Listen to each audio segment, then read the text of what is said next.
In this piece, I attempt to capture the traces of time and seek a romantic balance between beauty and ugliness. The inspiration for the work came from seeing fallen petals on the ground during a walk. Although these petals had already withered, I found their fuzz and curled shapes more captivating than when the flowers were in full bloom, transforming this beauty into my creation.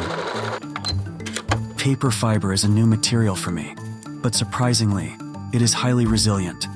It has withstood multiple stress tests and various temperatures of burning and heating, maintaining its structural integrity. The resilience of the paper fiber allows me to sculpt the desired shapes without worrying about structural issues, while also retaining an appearance of fragility.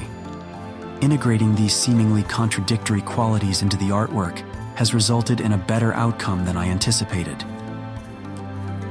This piece is composed of many flowers, with the most striking feature being the coloring method, not using traditional paints, but utilizing the material's physical properties and changing its color through burning. This approach not only produces natural hues, but also imparts a unique beauty to the withered flowers, conveying the traces of time and evoking a poignant and beautiful visual experience. I hope everyone can feel the moist atmosphere this piece creates, along with the beauty of decay and the essence of time's passage.